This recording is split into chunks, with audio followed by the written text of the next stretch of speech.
వచ్చినట్లయితే ప్రార్థన చేసుకున్నాం.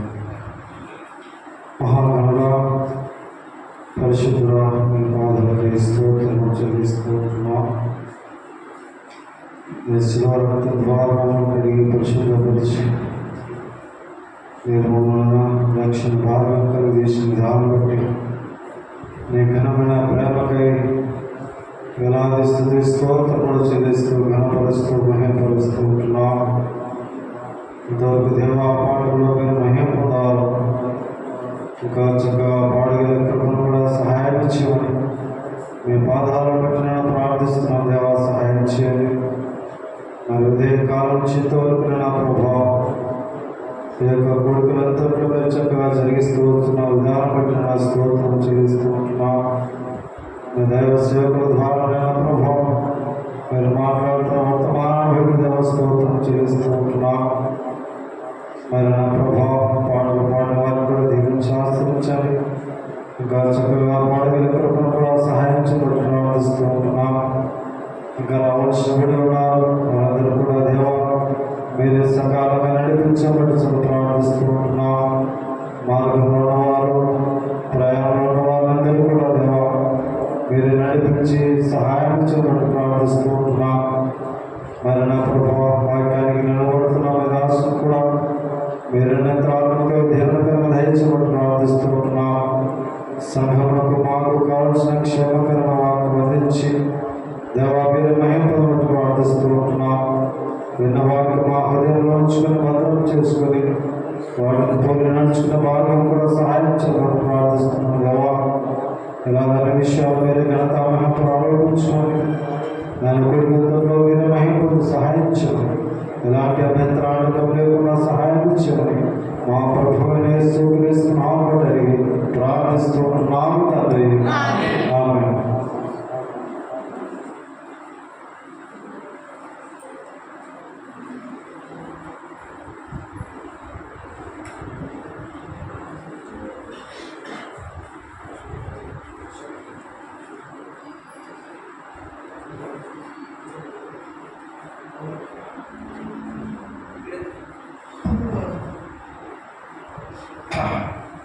ఈ రాత్రి మన మధ్యలో ఉన్న అశోక్ కుమార్ అన్న గారు మనకు దేవుని సువార్తను ప్రకటిస్తారు.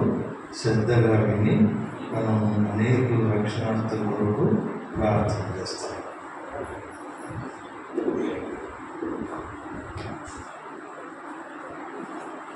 ప్రభునందు ప్రియమైన సోదరి సోదరులారా, ఈ రాత్రి వేళ దేవుని యొక్క మహాకృపను బట్టి మనం చేరి రావడానికి తన కృపను మర్యాదలు అనుగ్రహించిన మన తండ్రి అయిన దేవునికి స్తోత్రములు చెల్లిస్తున్నాను.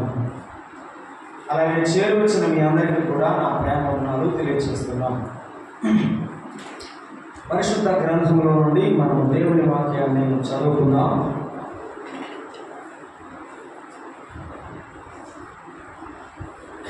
మార్కు సువార్త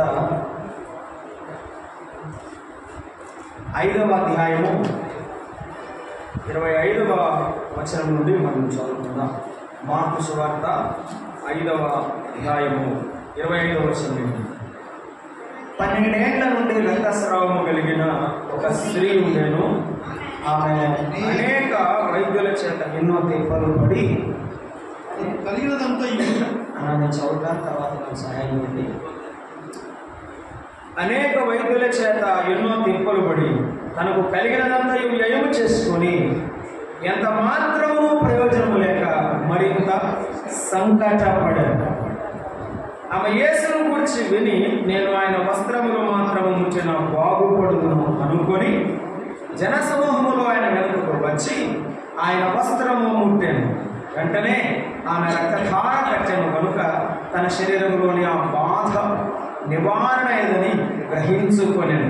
వెంటనే యేసు తనలో నుండి ప్రభావము బయలువెళ్ళనని తనలో తాను గ్రహించి జనసమూహము వైపు తిరిగి నా వస్త్రములు ముట్టినవరని అడుగగా ఆయన శిష్యులు జనసమూహము మీ మీద పడుచుండుట చూస్తున్నావే, నన్ను ముట్టినదెవరని అడుగుచున్నావా అని.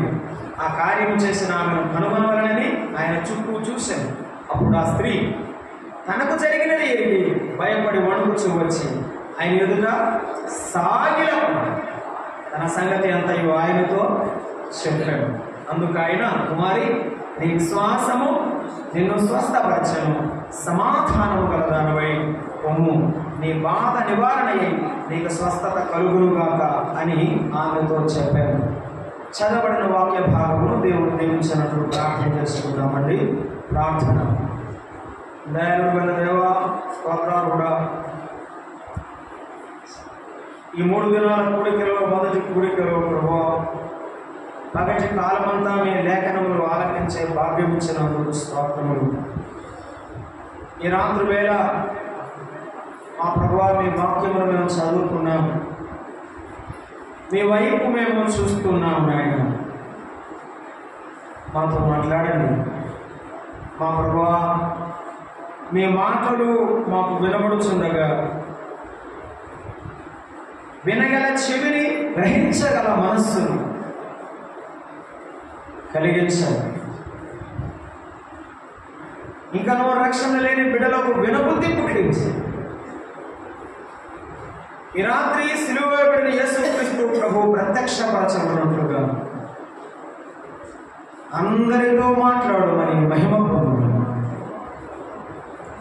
పాపికి రక్షణ, మీ నామమునకు మహిమ, ఏర్పాటు చేసిన దేని సంఘమునకు దీవెన కలిగించమని, మా ఆత్మీయ జీవితాలకు ఆనందమును దయచేయమని క్రీస్తు యేసు నామమున వేడుకొనుచున్నాము తండ్రి. ఆమేన్. ప్రభువునందు ప్రియమైన సహోదరుడారా, సహోదరుడారా,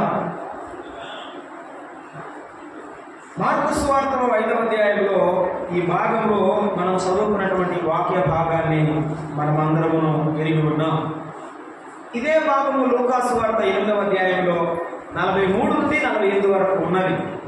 ఇదే భాగం కొన్ని 2-3 మాటలు కొన్ని సందర్భానుసారంగా మార్పు మర్చిపోయినవి లూకా జత చేయడం జరిగినది.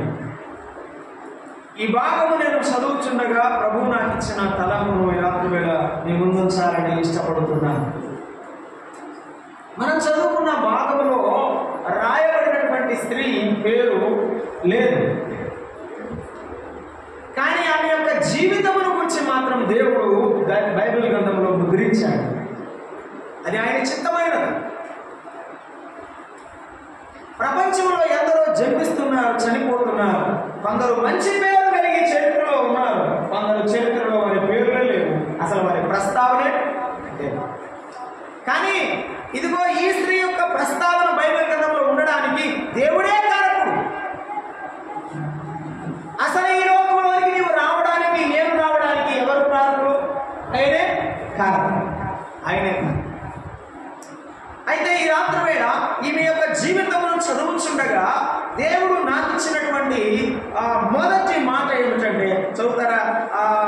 5వ అధ్యాయము 25వ వచనం. 12 ఏళ్ల నుండి రక్తస్రావము కలిగిన ఒక స్త్రీ ఉండేను అన్నాడు. అలా ఉండండి.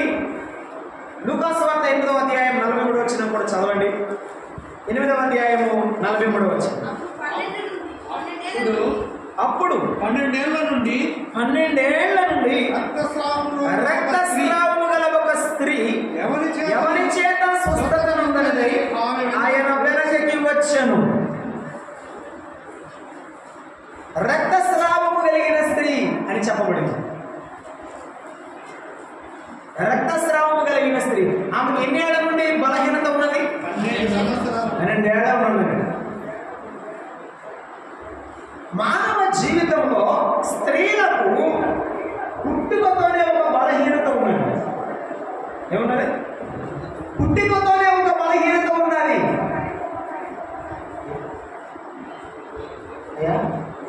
రీసౌండ్ వస్తుందా? ఏ కొట్టేసేయాలి?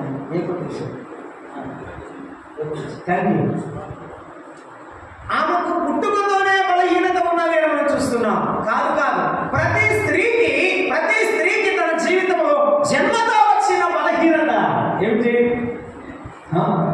రక్తస్రావం. కానీ ప్రతి స్త్రీకి అప్పటికో కొంత సమయంతో ఆగిపోతుంది. ఈమె బలహీనత ఏమిటంటే అసలు ఆగడం లేదు. రక్తము ప్రాణాధారమని బైబిల్ చెప్తున్నది.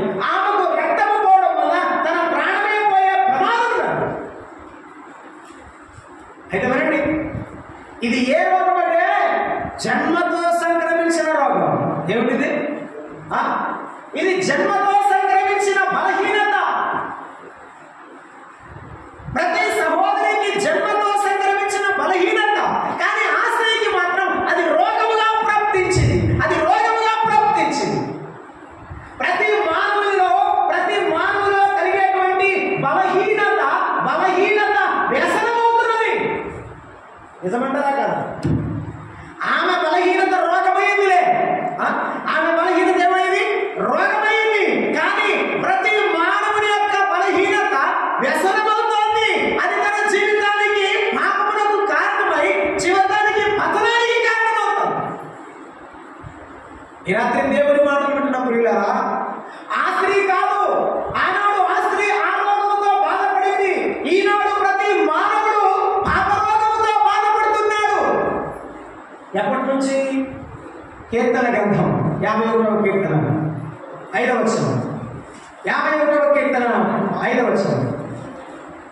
51వ కీర్తన 5వ వచనం. నేను పాపములో పుట్టినవాడను, ఆమెకు తన జన్మలో కలిగినటువంటి బలహీనత అనుకుంటున్నామే. ప్రతి మానవు ఈ యొక్క దావీదు చెప్తున్నాడు ఏమని? నేను పాపములో పుట్టాను, పాపములోనే నా తల్లి నాకు గర్భము ధరించాను, నా జన్మలోనే పాపం ఉంది. ఎవరన్నారు? దావీదు అన్నాడు. భలే చెప్పారు. ఎవరన్నారు? దావీదు అన్నాడు, నేను పాపములో పుట్టినవాడు, పాపములోనే నా తల్లి నన్ను గర్భము ధరించాను. దావీదేనా పాపములో ఉన్నవాడు? దావీదుకేనా పాపము కోరికలు, పాపము తలంపులు, పాపము ఆలోచనలతో నింపబడినవాడు? రోమాపత్రిక 3వ అధ్యాయం 11వ వచనం. రోమాపత్రిక 3వ అధ్యాయం 11వ వచనం. నీతిమంతుడు లేడు, ఒక్కడు కూడా లేదు, గ్రహించువాడు కూడా లేడు. ఈ లోకంలో ఉన్నదేంటో తెలుసండి, ప్రతి మానవుడు కూడా నీతిమంతుడు కాదు. అసలు తన జీవితంలో ఇలా పొరపాటు జరుగుతుందని, తన జీవితంలో ఈ సంఘర్షణలో, ఈ వ్యధలో, ఈ బాధలో ఉన్నానని గ్రహించే మనిషే తాగుతున్నాడు, ఆరోగ్యం పాడవుతుందని తెలుసు, కానీ దాన్ని విడిచిపెట్టాలనే గ్రహింపు లేదు. ఈ మనమందరము కూడా పాపములో జన్మించిన వారు, పాపములో గ్రహింపు లేకుండా అక్కడే పడిన వారు వచ్చారు. చదువు. నీతిమంతుడు లేడు, ఒక్కడు లేడు, గ్రహించువాడెవడు లేడు, దేవుని వెతుకువాడు లేడు. అసలు దేవుని వెదకువాడు లేడు. అందరూ ఎందరూ?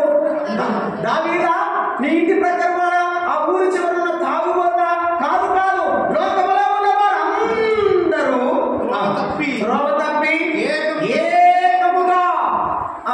త్రోవ తప్పి ఏకముగా పనికి మారిన వారని. అయ్యా అమ్మా, నీ జీవితంలో నా జీవితంలో పాపం లేదంటావా?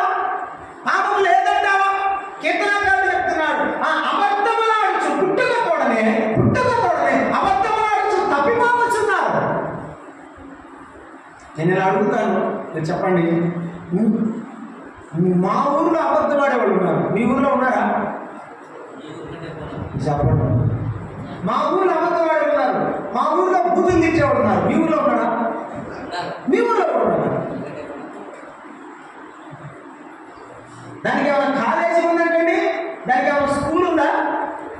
ఏమి లేదు. అయితే వినండి, పాపము చేయడానికి మానవునికి ఏమీ లేదు, కానీ స్వతహాగా జన్మతః మానవుడు పాపి కనుక పాపములోనే ఉన్నాడు.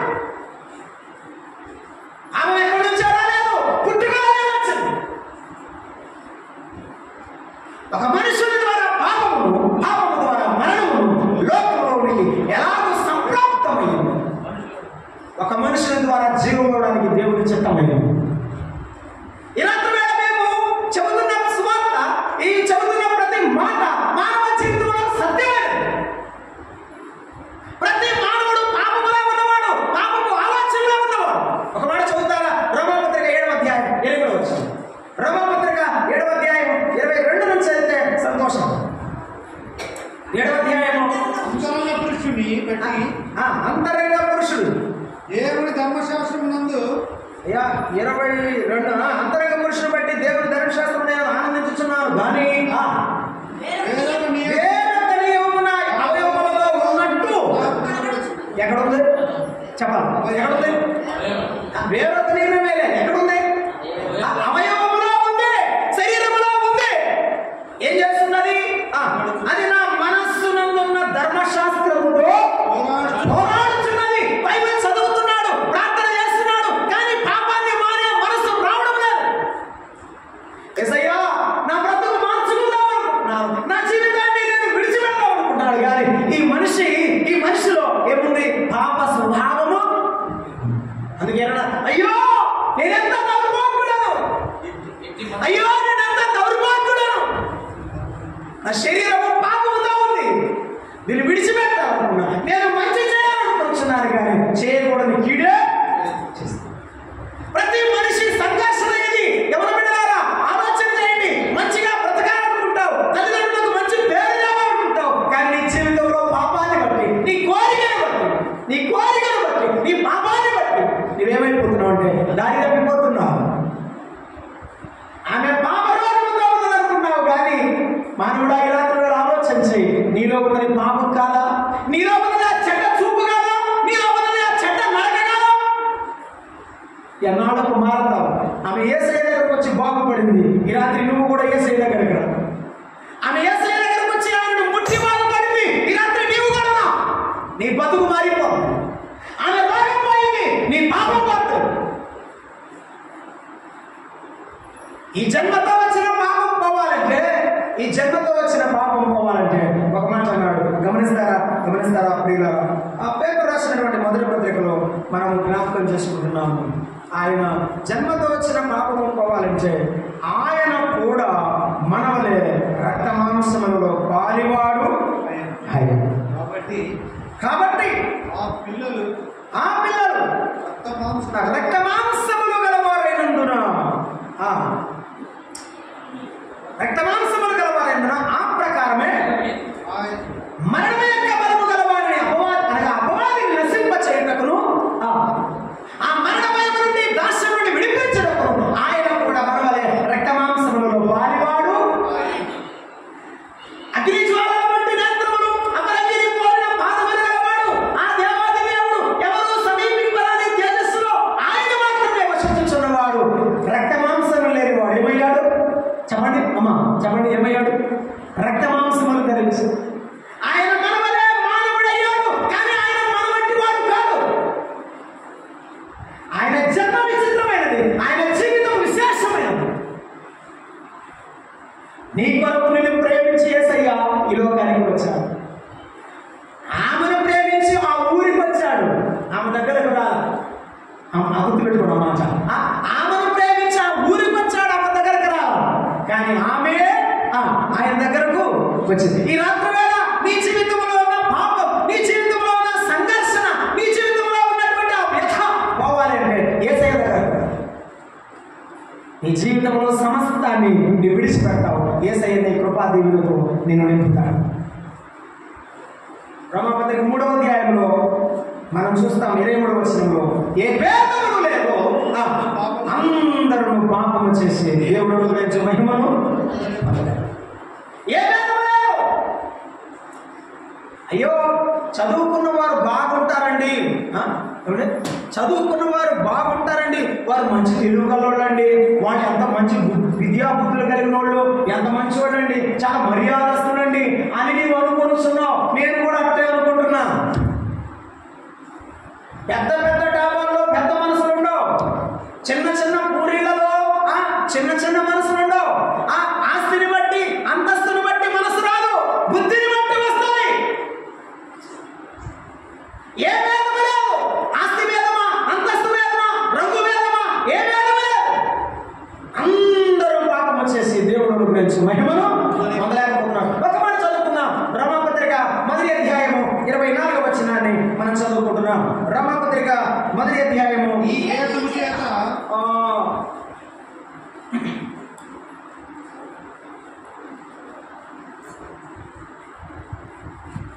అయ్యా 22వ వచనం చదవండి. మరి ఏం చేస్తున్నారంటే వారు అవివేక హృదయము అంధకారమాయెను.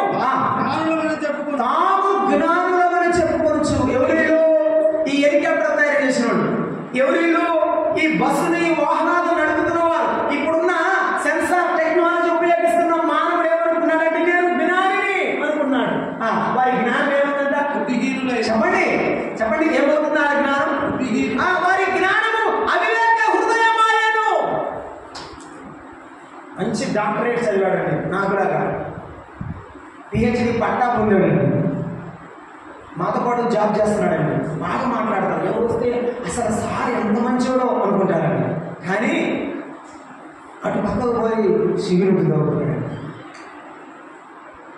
ఒకరోజు నా ముందుకు వచ్చి ఏం మాస్టారు అంటున్నాడు. నేను అన్నాను, సార్ కాలేజీకి ఎందుకు వచ్చాను? అది నా పర్సనల్ ప్రైవసీ అండి అన్నాడు. అంటే నా స్వతంత్రం అండి, నా స్వేచ్ఛ అండి.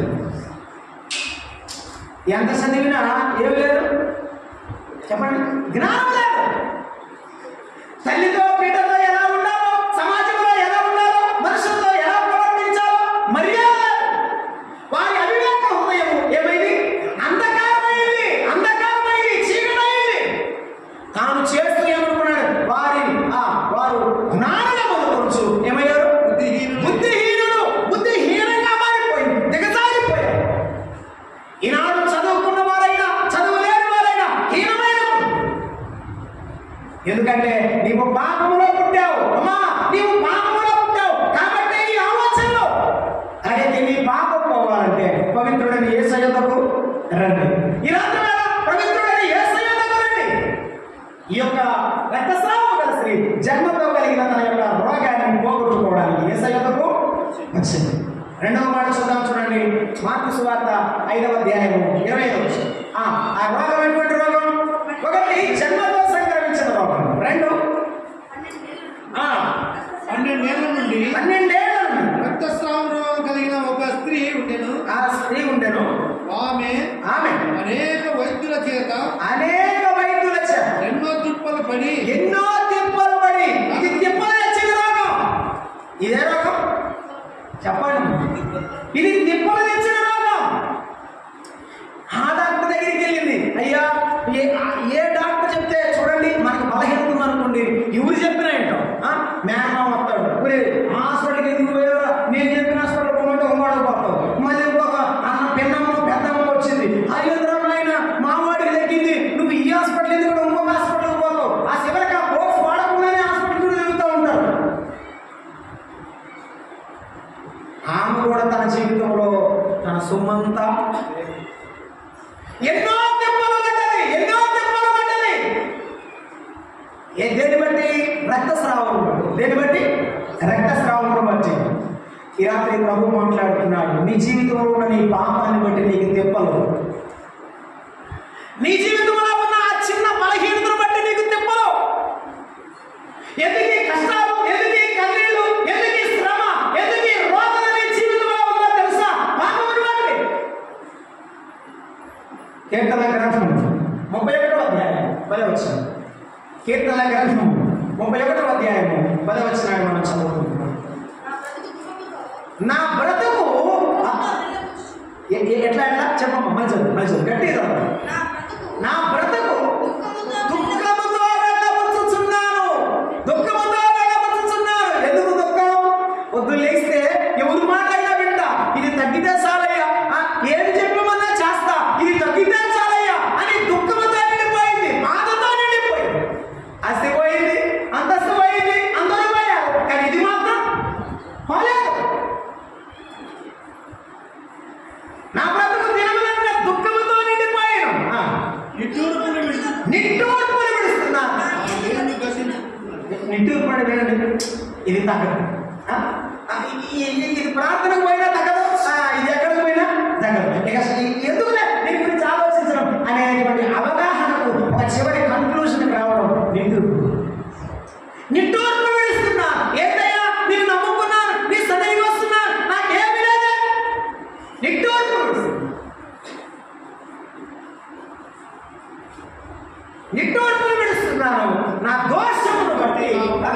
నా బలం ఏమైపోయింది? నా ఎముకలు క్షీణించుతున్నాయి. రక్తం పోతే ఏమవుతుంది? రక్తం పోతే ఏమవుతుంది? మనిషికి బలహీనత వస్తుంది, బలమంతా తగ్గిపోతుంది. ఎంతో అందముగా ఎంతో సౌందర్యవంతంగా ఉన్న స్త్రీ బలహీనురాలుగా వికారరూపం మారిపోయింది. ఆమె అందం లేదు, ఆమె ఆరోగ్యం లేదు, ఆమెకు అందం లేదు, ఆరోగ్యం లేదు. 38వ కీర్తన 2 పేజీలు చెప్పండి, 3-4 వచ్చింది.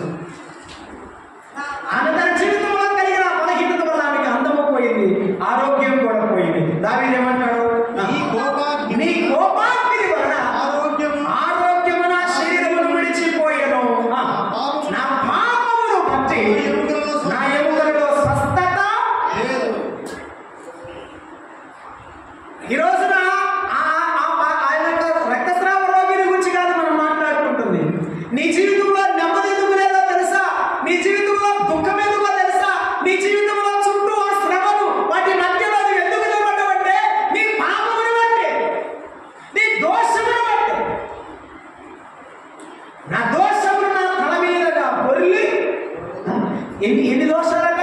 మనిషి నిలబడితే ఆ నిలబడినంత దోషాలు కాదు, ఆయన మీదగా పైగా పొర్లిపోయే దోషాలు ఉన్నాయి, పొర్లి మారుచున్నవి. ఇంకొక మాట, నేను మోయలేని బరువు వలె అని నా మీద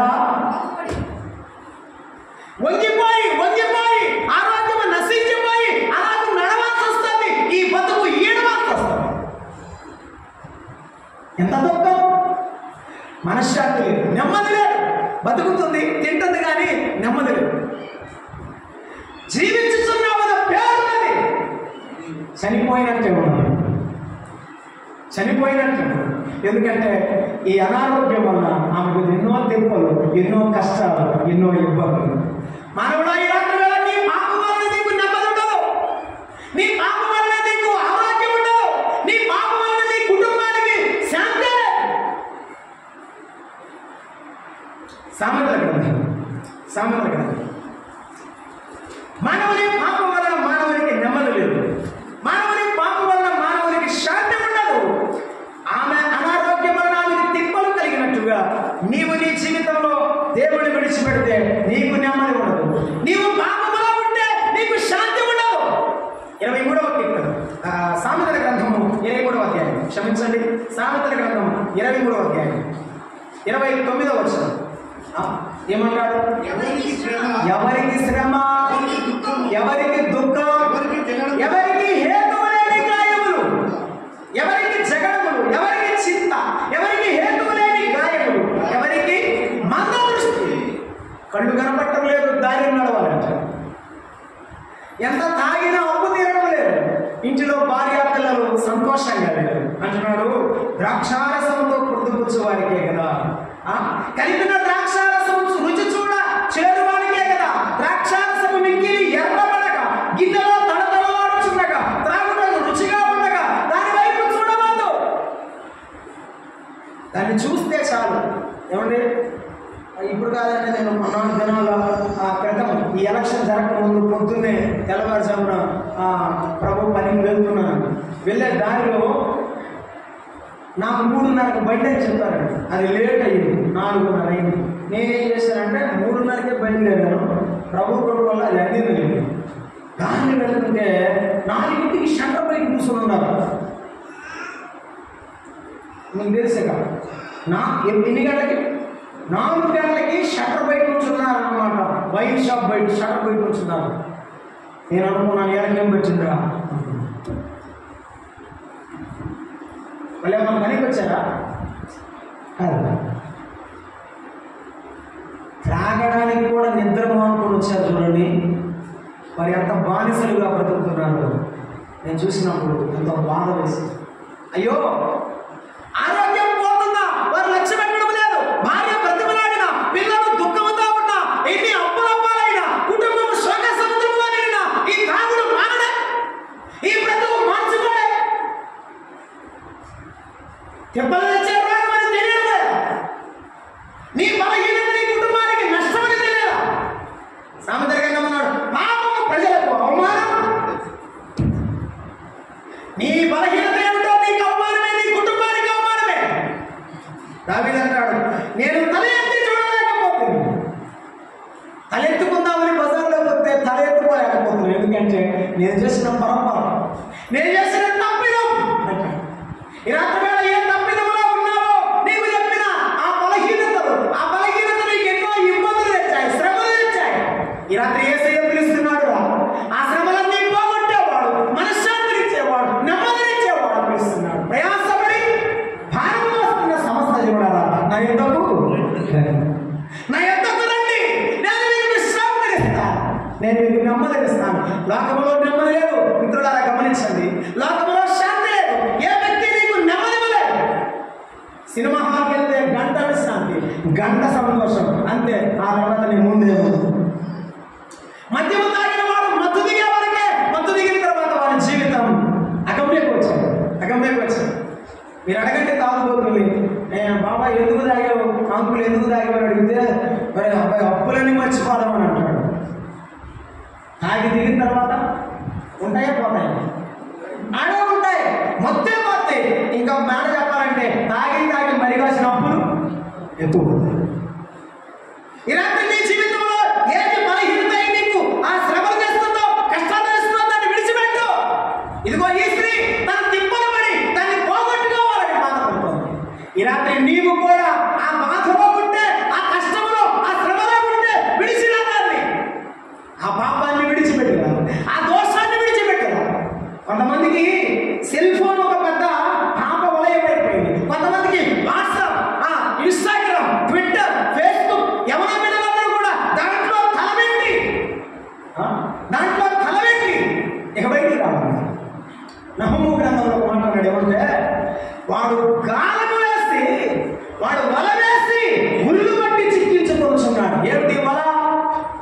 ఇంగ్లీష్లో ఏమంటారు దాన్ని? నెట్. వాడు ఆ రోజు చేపలు పట్టడానికి గాలం వేసి ఉండొచ్చు. ఈ రోజు పిల్లలందరినీ కూడా ఎవరి బిడ్డలు పట్టుకోవడానికి ఇంటర్నెట్ వేశాడు. www.google.com కొట్టుకోవడం, లోపలికి పోవడం, బయటికి రావడం. చదువు లేదు, సంధ్య లేదు, ఆరోగ్యం లేదు, అవమానానికి వచ్చిన ఆలోచన లేదు. అసలు పాపపు భ్రమలో, పాపపు మాయలో ఎవరి బిడ్డలను కొట్టుకోవాలి. ఈ రాత్రి విడిచిరండి. ఈ రాత్రి యేసయ్య పిలుస్తున్నాడు, విడిచిరండి. ఆమె దాన్ని పోగొట్టుకోవడానికి తిప్పలు పడుతుంది. ఆ రోగంలో వచ్చిన బలహీనతను బట్టి బాధపడుతుంది. ఒకటి జన్మతో కలిగిన బలహీనత, మానవులందరికీ పాప బలహీనత ఉంటుంది.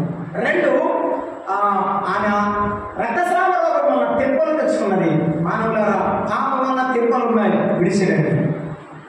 మూడు, మార్కు సువార్త 5వ అధ్యాయం 26వ వచనం. తనకు కలిగినదంతయు వ్యయము చేసుకొని ఎంత మాత్రము ప్రయోజనము లేక మరింత సంకటపడెను. ఇది ఏ రోగం అంటే అంతా పోగొట్టిన రోగం. ఏమిటా చెప్పండి? అంతా పోగొట్టిన రోగం. సొమ్ము పోయింది, ఆరోగ్యం పోయింది, తన జీవితంలో అందం పోయింది, తను కలిగినటువంటి అంతా పోయింది. ఏమి భక్తులు అంటాడు, నేను నా నెలవరులకు దూరముగా ఉన్నాను, వారు నాకు దూరముగా నిలుచున్నారు. నా స్నేహితులకు నేను పరాయి వాడి వ్యక్తిని, నా పరివారిని పిలిచాను, వాడు పలకడం లేదు. నా పిల్లలకు నా ప్రాణము అసఖ్యమైన. అవునా? అలాగే రాత్రి వినండి, నీ జీవితంలో ఆ బాధలో, ఆ కష్టంలో మునిగిపోయావా? ఎవరు నిన్ను పిలవడం లేదా? నీ బాధను చూసి, నీ కష్టాన్ని చూసి, నీ మనోవేదన చూసి ఎవరు పిలవలేదా? ఇలా యేసయ్య పిలుస్తున్నాడు. అంతా పోగొట్టుకొని ఒంటరిగా నిలబడ్డావా? అలాగైతే యేసయ్య పిలుస్తున్నాడు. నేను ఒక వ్యక్తిని గురించి మీతో పంచుకోవాలని ఇష్టపడుతున్నాను. అంతా పోగొట్టుకున్నాననే మాటలు ఒక వ్యక్తిని గురించి నేను చెప్పాలని ఇష్టపడుతున్నాను. నాకు సంవత్సరం గుర్తులేదు. దైవ సేవకుడు గోదావరి జిల్లా నుంచి సేవ చేసి వాడు బయలుదేరి వస్తున్నాడు. కారులో వస్తూ ఉండగా బ్రిడ్జ్ ఉంటుంది కదండి, బ్రిడ్జ్. ఆ బ్రిడ్జ్ మీద ఒక మనిషి బట్టలు లేకుండా అలా మునగలు తీసుకొని ఇలా పడిపోయి ఉన్నట్టుగా వారు ఆ మసక చీకటిలో రాత్రి వేళ వారు చూశారు. దైవజనులు కారాపి ఎవరో ప్రాణాపాయ స్థితిలో ఉన్నారని దగ్గరకు వెళ్తే ఆ ఒక స్త్రీ, ఒక సహోదరి అక్కడ పడిపోయి ఉంది. హాఫ్ డెడ్ యానిమల్ చూడండి, సగం చచ్చిపోయిన జంతువు ఎలా పడిందో ఆమె కూడా రక్తసిక్తమైన ఒంటితో చాలా గాయాలయ్యాయి. అలా పడిపోయి మునగలు తీసుకొని మూలుగుతా పడుతుంది. ఆ ఒంటి మీద బట్టలు లేదు. వారి దగ్గర ఉన్న బ్లాంకెట్స్ ఉన్నాయి, ఆ కప్పుకునే తువ్వాలు ఆమెకు కప్పారు. ఆమెను ఇద్దరు కలిసి ఆ కారులో పడుకోబెట్టారు, ఇంటికి తీసుకుని వచ్చారు. ఆమెకు వైద్యం చేయించి ఆమెకు చూపించి తర్వాత ఆమెను ఇలా అడిగారు, అమ్మా నువ్వెవరమ్మా, నీ పేరేం పేరు, ఎక్కడి నుంచి చూస్తున్నావు, ఎందుకు నువ్వు ఇట్లా పడిపోయావు, ఏం చేయని అడిగారండి. ఆమె ఏం చెప్పిందంటే మాది గోదావరి జిల్లా అండి, నేను 100 ఎకరాలు ఉన్న ఆసామికి భార్య, మా వీధిలో ఉన్నాడండి, హైదరాబాద్లో సినిమా హీరోయిన్ వేషం ఎక్కిస్తాను రమ్మన్నాడు, నేను బయలుదేరాను. బంగారం తెమ్మన్నాడు, డబ్బులు తెమ్మన్నాడు. నాకు 2 పిల్లలు ఉన్నారండి, వారు నడిచిపెట్టారు, నా భర్త నడిచిపెట్టారు. వాటిని తీసుకొని హైదరాబాద్ వెళ్ళాను. అవన్నీ తీసుకున్నానంట. ఆఫీస్లో సంతకం పెట్టుకున్నాను, ఇక్కడే కూర్చోమన్నాడంట. కూర్చోమని వెళ్ళిపోయాడు. ఏం తీసుకొని, డబ్బులు బంగారం తీసుకొని అంతా తీసుకుని వెళ్ళిపోయాడు. ఇక తిరిగి రాలేదు. మధ్యాహ్నం అయింది, సాయంత్రం అయింది, ఏమి రాలేదు. అక్కడ ఉన్న వాళ్ళని అడిగింది, అయ్యా అలా నాయన లోపలికి వెళ్ళాడు, మరి మీరు ఏమైనా చెప్తారా అది ఇది అడుగుతుంటే ఆయన ఎక్కడ ఉన్నాడమ్మా, అసలు లేడు, ఎప్పుడో వెళ్ళిపోయాడని చెప్పాడు. సాయంత్రానికి ఒక 2 వచ్చారంట. అమ్మా నేను అలా నాయన తీసుకోండి రమ్మన్నాడని తీసుకెళ్ళారంట. ఆమెని కారులో తీసుకెళ్ళేటప్పుడు ఆమెకు అర్థమైంది ఏంటో తెలుసంట, సొమ్ము డబ్బులే కదా, వెళ్ళేటప్పుడు వాడు ఆమెను అమ్మివేసి వెళ్ళాడట. వారు ఇష్టం వచ్చినట్టుగా ఆమె పట్ల ప్రవర్తించినప్పుడు ఆమెను బాగా గాయపరిచారు. ఆమె ఏం చేయాలో పాల్పోయిన పరిస్థితిలో ఉంటే ఆమె ఆ రీతిగా వారు ఆ కారులో నుంచే హైదరాబాద్ నుంచి గోదావరి వరకు తీసుకుని వచ్చి గోదావరి బ్రిడ్జ్ మీద పడేసి చనిపోయింది అనుకుని వెళ్ళిపోయారు. నేను ఏమని చెప్పమంటారు, ఏమని చెప్పగలుగుతారు, దేవుని సేవకులుగా నీకు నా బతుకుల గురించి మాట్లాడను అని చెప్తున్నారు. అమ్మా ఇప్పుడైనా నీ భర్త దగ్గరికి పోవచ్చు కదమ్మా, నువ్వు క్షమించేసుకుంటారంటే అమ్మందాం ఏ ముఖం పెట్టుకుని పోమంటారు. నా అత్తమ్మ వాళ్ళ ముఖం చూడలేదు, నా భర్త ముఖం చూడలేదు. వారు నాకంటే చాలా ఉన్నతమైన వారు. నాకు కలిగిన స్థితిని విడిచిపెట్టారు, నా బతుకుని నేను నాశనం చేసుకున్నాను, నేను పోలేనని చెప్తే ఆ దైవజనుడు డాక్టర్ అండి, ఇప్పటికీ డాక్టర్ దగ్గరే ఉంది. ఆ సహోదరుడు డాక్టర్ దగ్గర నర్సుగా పనిచేస్తాడు. ఒకసారి నీవంతా పోగొట్టుకుంటే సంపాదించుకోలేవు, నీ క్యారెక్టర్ పోగొట్టుకుంటే సంపాదించుకోలేవు, నీ ఆరోగ్యం పోగొట్టుకుంటే తిరిగి వస్తుందో రాదో గ్యారెంటీ లేదు. నీవు పోగొట్టుకున్నవి సంపాదించుకుంటావో లేదో గ్యారెంటీ. దీనికి గ్యారెంటీ ఇస్తాడు పన్నోడు. ఈ మైక్కి గ్యారెంటీ ఉంది, ఇక్కడ ఉన్నటువంటి ఆ స్పీకర్లకు గ్యారెంటీ ఉంది, నీవు కొన్న ఏ వస్తువుకైనా గ్యారెంటీ ఉంది. గ్యారెంటీ లేనివాడు ప్రపంచంలో మనిషే. నీకు నాకు గ్యారెంటీ లేదు.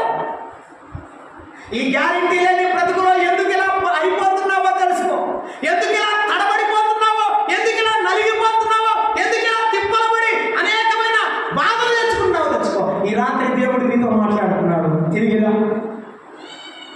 అంతా పోగొట్టుకున్నావా, అయినా పర్వాలేదు, తిరిగిరా. యేసయ్య ఆ దారిని వెళ్తుంటే రక్తస్రావం గల స్త్రీ ఎవరి దగ్గరికి వచ్చింది? యేసయ్య దగ్గరికి వచ్చింది. 8వ అధ్యాయం 43వ వచనంలో లూకాసు వార్తలో ఇలా రాయబడి ఉంది.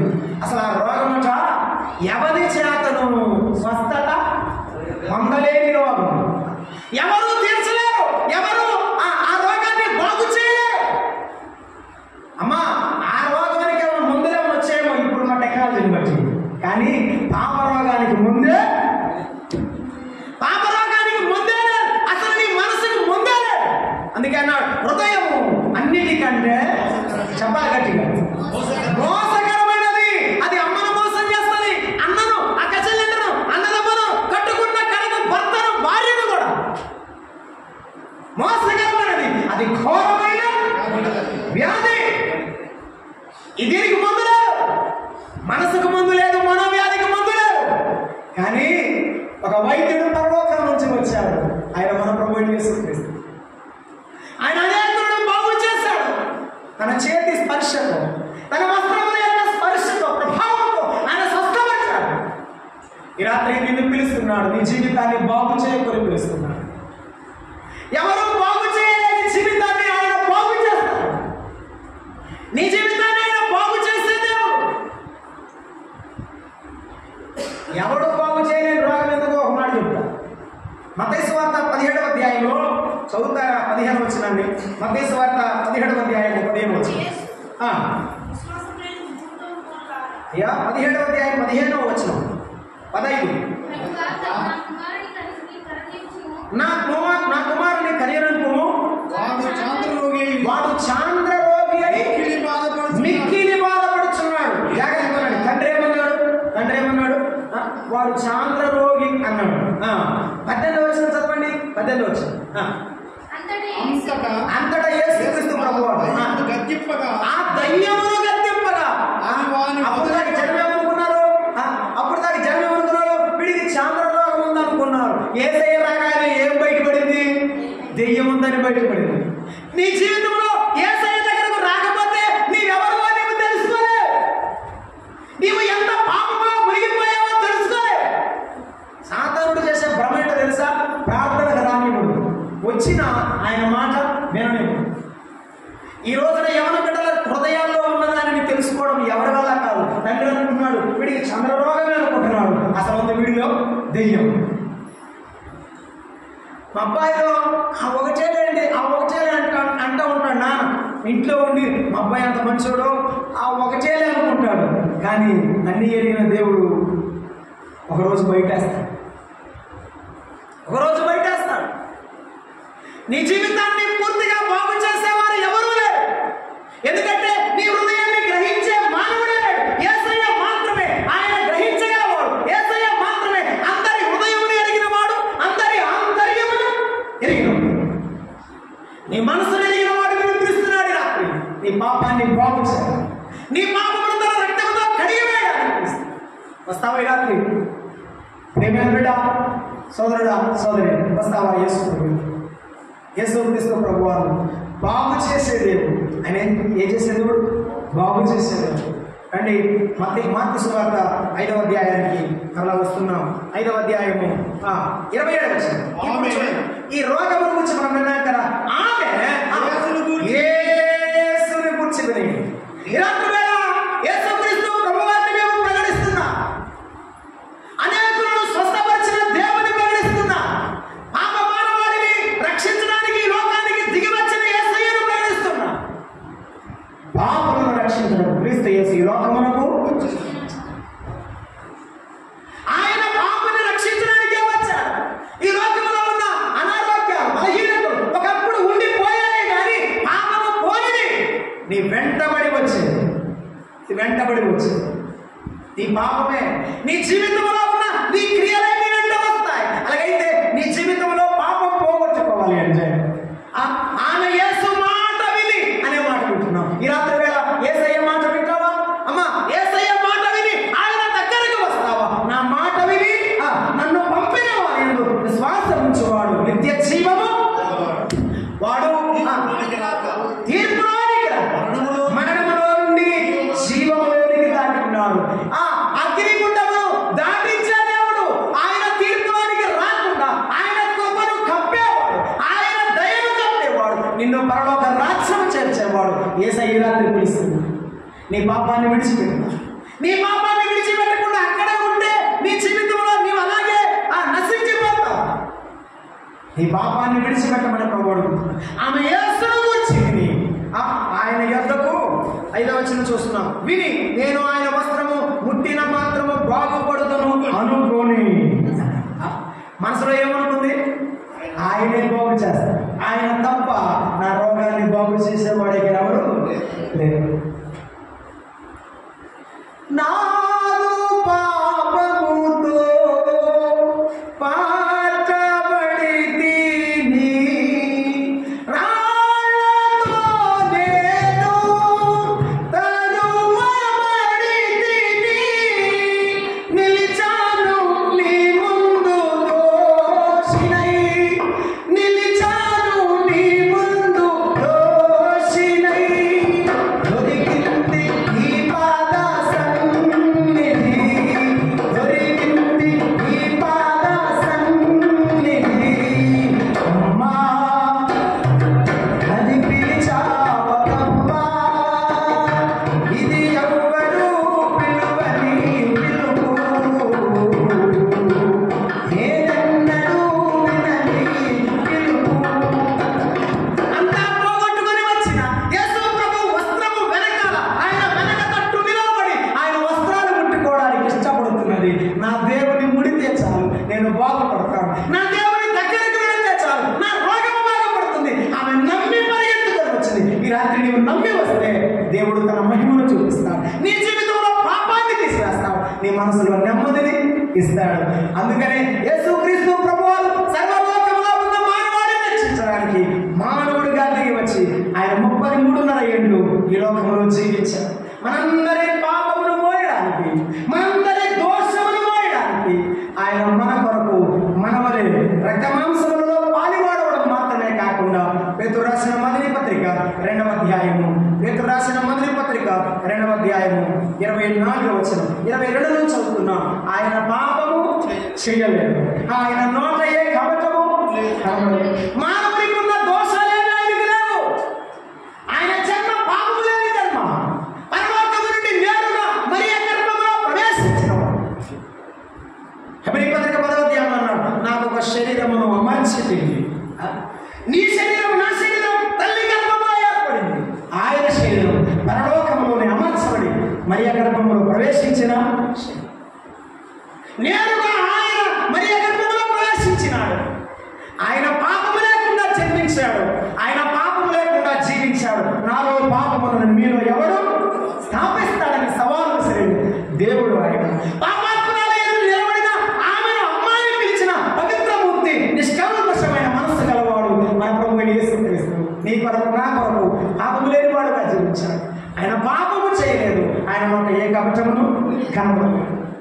ఆయన దూషింపబడే మొదలు దూషింపక తీర్పు తీర్చు దేవుడికి తను తాను అప్పగించుకున్నాను. ఇప్పుడు చదవండి 24 నుంచి. మనము పాపముల విషయమై చనిపోయి నీతి విషయమై జీవించినట్లు. అమ్మా, నీ పాపం మోయడానికి ఆయన శాస్త్రులు ఎదురు నిలబడ్డాడు దోషి వలె. నీ పాపం మోయడానికి పిలాతు ఎదురు నిలబడ్డాడు, ఆయన దొంగలలో ఒకడిగా ఎంచబడ్డాడు.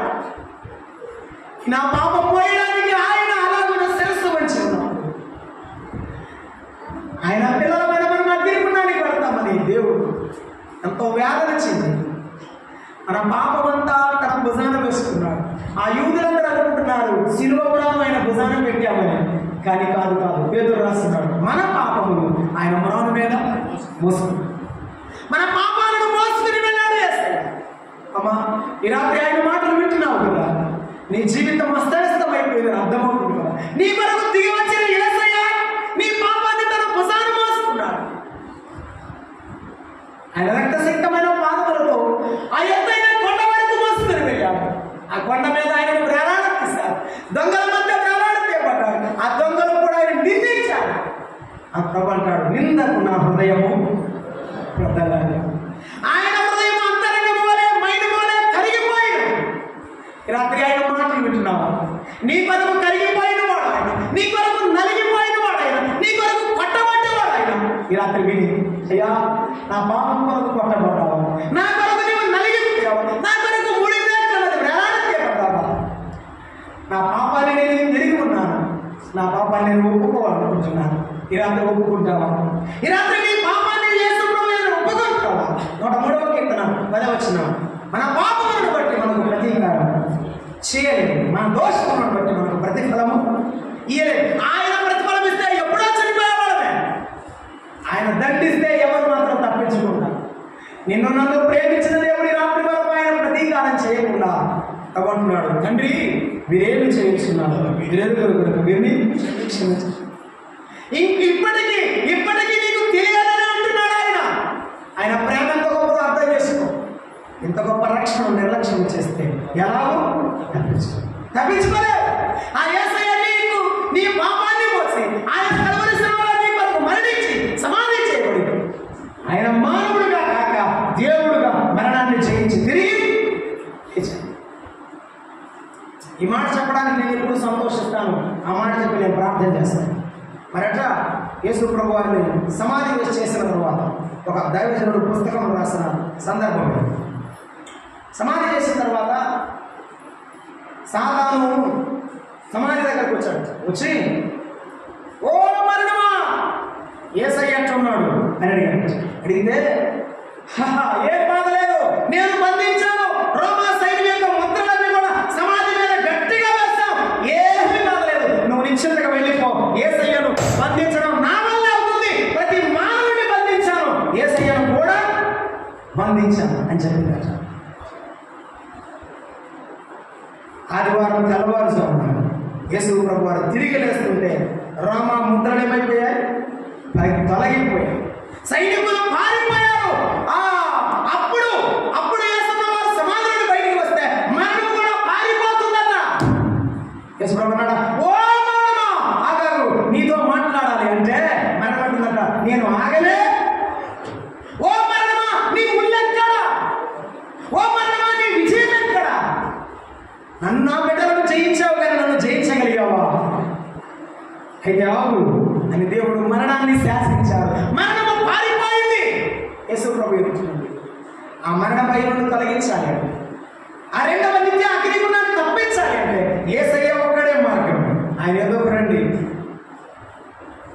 మీ పాపములు ఒప్పుకొని పరిశుద్ధులుగా తెచ్చబడి ప్రభు రాజ్యానికి వారసులు కావాలని పాపరోగములకు మించిన రోగం ప్రపంచంలో లేనే లేదు. ప్రభువును బట్టి తెలియజేస్తూ ముగిస్తున్నాను. ప్రభు తన వాక్యమును మన ఇంట్లో దీవించుగాక. ప్రార్థించేద్దాం. వచ్చాం. ప్రియమైన సోదరుడా, ఇంతవరకు ఆయన మాటలు నీవు వింటుడు కదా, ఆ సహోదరి జీవితాన్ని నీవు పరిశీలించదు కదా. ఇప్పుడైనా నీ జీవితం ఏదో ఒక బలహీనతతో బాధపడుతున్నామని గుర్తించాను.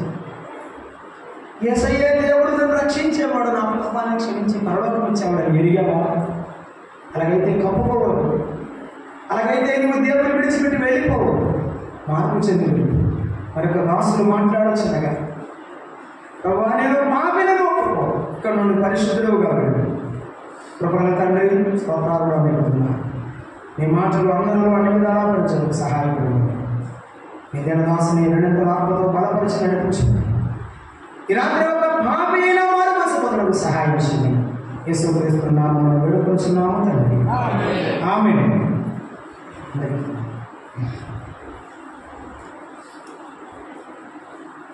కీర్తన పుస్తకము 389 పైనున్న ఆకాశం